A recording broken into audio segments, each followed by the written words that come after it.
दोस्तों, किसी की अपेक्षाएं और किसी देश को खोखला करने की अगर अपेक्षाएं ज्यादा होना, तो वह देश या फिर वह इंसान कुछ भी कर सकता है। और ऐसा ही बांग्लादेश ने हमारे भारत के साथ करने की कोशिश की है, या यूं कहें कि वो कर रहा है। और दोस्तों, मैं बात कर रहा हूं बांग्लादेश के जमात इस्लाम के प्रमुख नेता हुदा की। दोस्तों, पहले आप ये वीडियो देख लीजिए।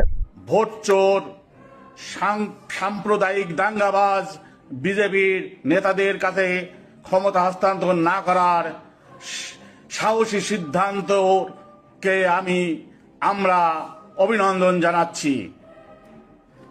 আর একটু সাহসী ভূমিকা নিয়ে বিজাতীয় দিল্লির শাসনকে প্রত্যাখ্যান করুন এবং পশ্চিম বাংলাকে স্বাধীন রাষ্ট্র ঘোষণা দিন। আমরা 17 কোটি মানুষ আপনাদের সহযোগিতা দেব, সমর্থন দেব, সার্বিক সহযোগিতা দেব। আপনি সাহস করে স্বাধীনতার ঘোষণা দিন, পশ্চিম বাংলাকে স্বাধীন রাষ্ট্র ঘোষণা দিন। আপনার পাশে বাংলাদেশ আছে এবং থাকবে। আমরা চাই এই বিজেপি শাসন থেকে, এই দিল্লির আধিপত্য থেকে প্রতিটি মানুষ, প্রতিটি রাজ্য মুक्त হোক। देखा दोस्तों, इस वीडियो में किस तरह से ये जमात इस्लाम का प्रमुख नेता है, ये बता रहे हैं कि ममता दीदी हम तुम्हारे साथ है। इस भारत को मत मानो, दिल्ली को विरोध करो और तुम खुद अपना एक देश बनाओ। जो कि पश्चिम बंगाल में तुम हार गए हो ना। तुम बता रहे हो दीदी कि भाजपा वोट चोरी से जीती है, तो हम तुम्हारा साथ देते हैं और अलग देश बनाओ। दोस्तों, आप जानते हैं कि ये कैसे बोला गया है। दोस्तों, इस जमात इस्लाम के नेता ने, इसका नाम मोहम्मद हुदा है दोस्तों, और इसने इंस्टाग्राम और सोशल मीडिया पर एक वीडियो बनाया ममता दीदी के लिए, और यही वो वीडियो है। लेकिन दोस्तों, आखिर इस नेता ने ऐसा क्यों किया, कि आप जानना चाहोगे। दोस्तों, बांग्लादेश जो कि 1-2 साल से बहुत ही ज्यादा अस्थिर बन चुका है, और उसका वजह है पाकिस्तान। पाकिस्तान की राह पर बांग्लादेश भी निकल पड़ा है, और उसी का ये एक इफेक्ट है दोस्तों।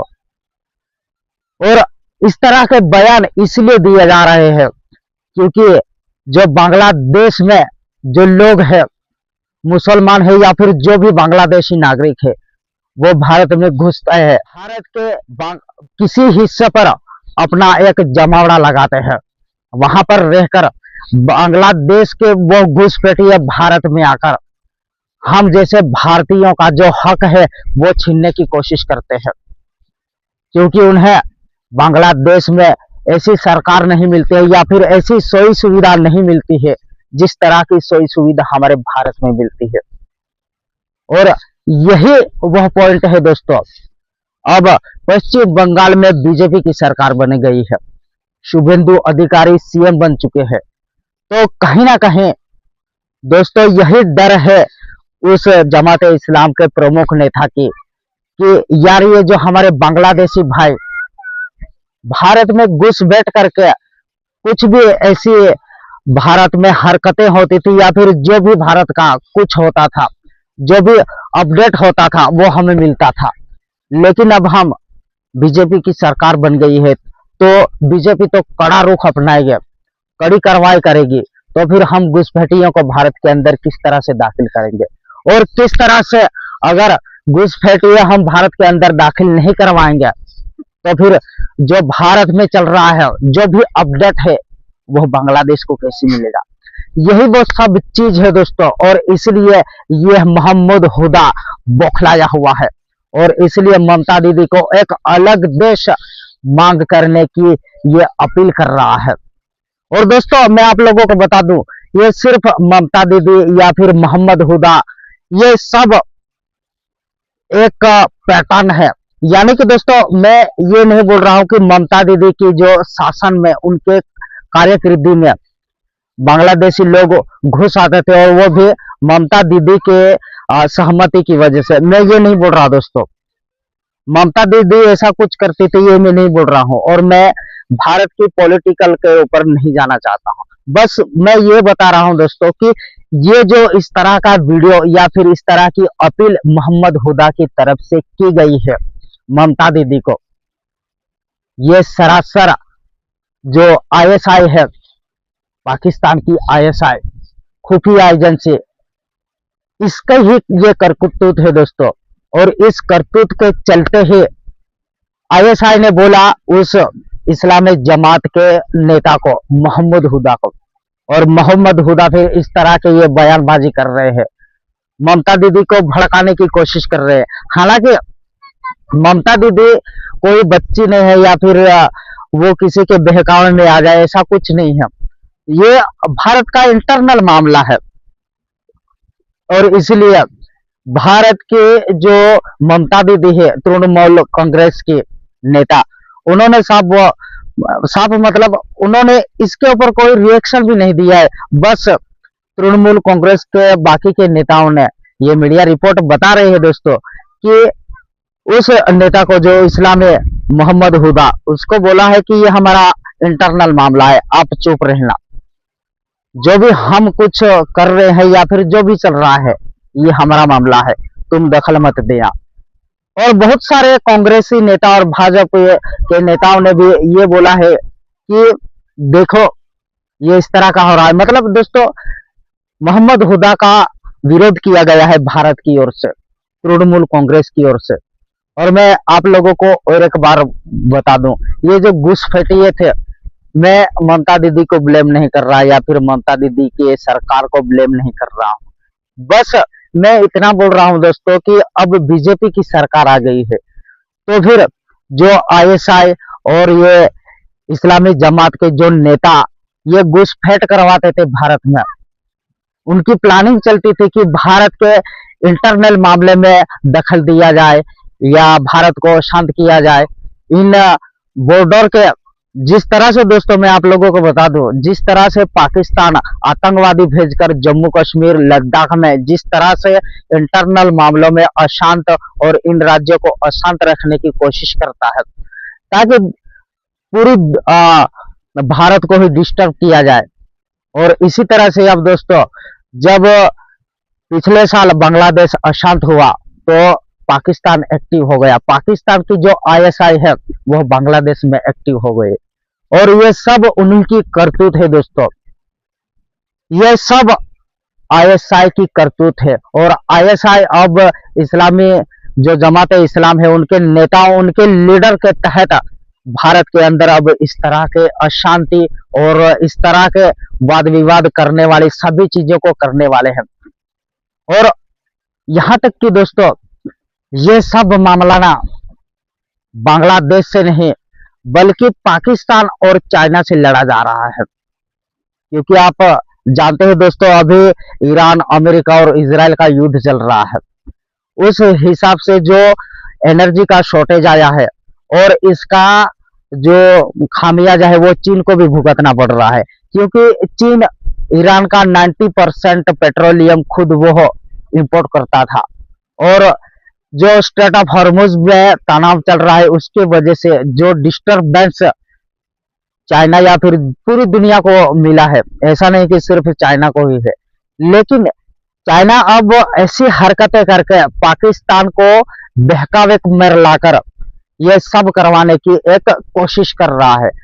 तो दोस्तों अब हमें ये करना होगा ना कि हमारी जो रो है, हमारी खुफिया एजेंसियां हैं, उनको अलर्ट करना होगा।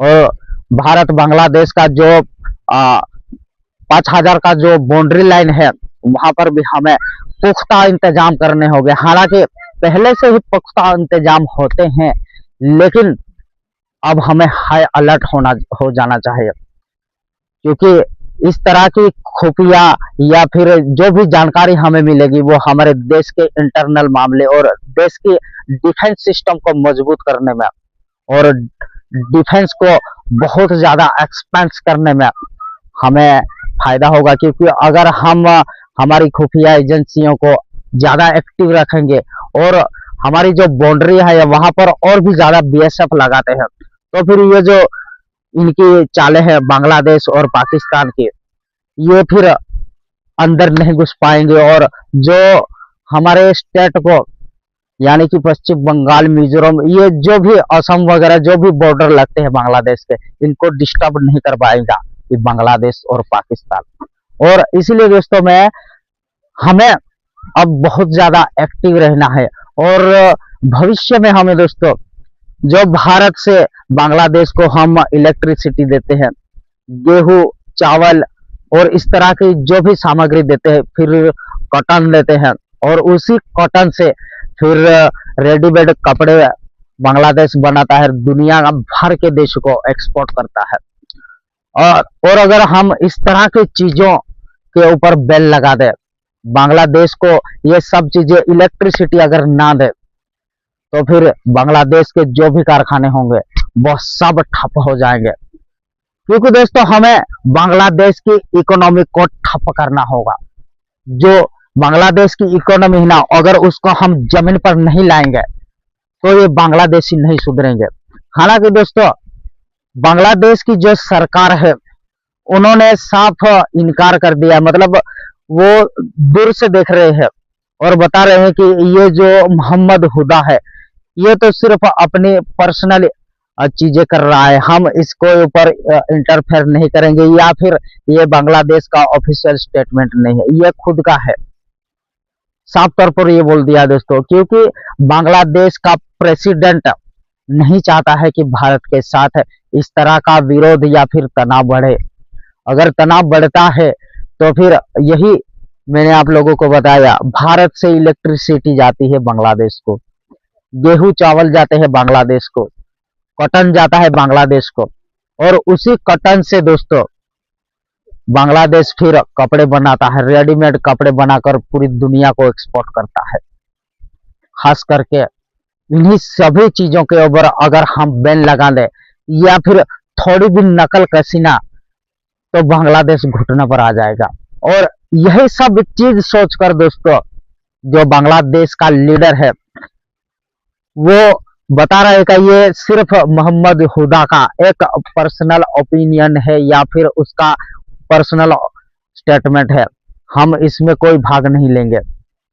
लेकिन दोस्तों मैं आप लोगों को बता दूं कि भारत में बीजेपी हो या फिर कांग्रेस हो या फिर कोई भी, यहाँ तक कि हमारे नेशनल यानी कि जो हमारे भारत में मुस्लिम ग्रुप है, उन्होंने भी बोल दिया है कि बांग्लादेश, मोहम्मद हुदा तुम चुप रहो, ये हमारा इंटरनल मामला है, तुम्हारा इसमें कोई लेना देना नहीं है, जो भी चल रहा है हमारे यहाँ चल रहा है, और जो भी कुछ है ये हम खुद सॉल्व करेंगे, तुम्हारा इंटरफेरेंस हम कभी बर्दाश्त नहीं करेंगे।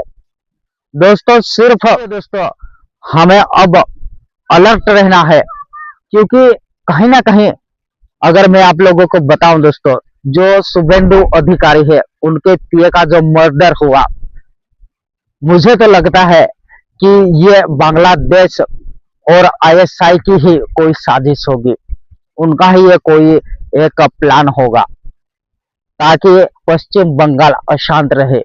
बीजेपी बोले तृणमूल कांग्रेस ने किया, तृणमूल कांग्रेस बोले कि फलाने ने किया या फिर उसने किया, यह सब चलता रहे, अशांत रहे, और भारत का भी डेवलपमेंट की और आगे बढ़े ही ना, या फिर पश्चिम बंगाल में जो भी चीजें हो रही है या फिर डेवलपमेंट की तरफ आगे बढ़ेगा, ये सब चीजें रोकने के लिए ये उनकी साजिश है दोस्तों। आलसी इंसान अगर खुद मेहनत ना करे और आगे ना बढ़े, लेकिन वही आलसी और काम ना करने वाला इंसान अगर किसी दूसरे इंसान को, वो मेहनती है, वो आगे बढ़ रहा है, वो और भी ज्यादा आगे बढ़ रहा है, विकास हो रहा है उसका, उसकी टांग जरूर खींचेगा। और यही पैटर्न, यही डायरेक्शन अब बांग्लादेश, पाकिस्तान भारत के साथ कर रहे हैं दोस्तों।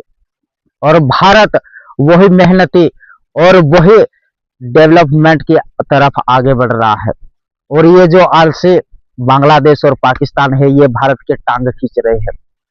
तो हमें अलर्ट रहना होगा दोस्तों, सिर्फ हमारे खुफिया एजेंसियों को ही नहीं, बल्कि हम आम नागरिकों को भी अलर्ट रहना है। दोस्तों, मैं ये सब बताने की कोशिश कर रहा हूँ कि जो आईएसआई है वो बांग्लादेश को, जमात इस्लाम है उनके लीडरों को पकड़ रही, जमात इस्लाम फिर भारत में जो उनके आईएसआई के फंडिंग किए हुए लोग ग्रुप है उनको फंड कर रही है। तो फिर वही लोग भारत की जो इंटरनल मामला है इसको अशांत करने, या फिर भारत की जो भी सीक्रेट डॉक्यूमेंट या फिर सीक्रेट चीजें हैं उनके ऊपर, वह सब उनका डाटा बांग्लादेश को दे रही है, बांग्लादेश फिर पाकिस्तान को दे रही है, और ये सब चीजें चल रही है। और इसीलिए अब बीजेपी की सरकार आ गई तो ये सब कहीं ना कहीं बंद होने वाला है। और उसी वजह से ये जमात इस्लाम का ये नेता मोहम्मद हुदा बौखलाया हुआ है, क्योंकि इनकी जो स्ट्रेटेजी है कि भारत ये है, भारत वो है, भारत को गलत दिखाने का ही जमात इस्लाम का एक मेन मुद्दा है, पाकिस्तान का मेन मुद्दा है। ये भारत को गलत दिखाना चाहते हैं, गलत साबित करना चाहते हैं, हालांकि ये खुद गलत साबित हो जाते हैं। तो दोस्तों, कुल मिलाकर हमें अलर्ट रहना है, और यह सिर्फ और सिर्फ आईएसआई की फंडिंग की हुए हमारे भारत में जो लोग हैं उन आईएसआई की फंडिंग लेते हैं और आईएसआई के लिए कहीं ना कहीं काम कर रहे हैं, और इसलिए हमारा पश्चिम बंगाल, असम, मिजोरम, मणिपुर ये सब जल रहे हैं, अशांत हो रहे हैं। तो दोस्तों, हमें अलर्ट रहना है। ये वीडियो बस इतनी ही थी। अगर आपको ये वीडियो अच्छी लगी हो तो दोस्तों प्लीज लाइक कर देना, और ऐसे ही वीडियो को देखने के लिए इस चैनल को भी आप लोग सब्सक्राइब जरूर कर लेना।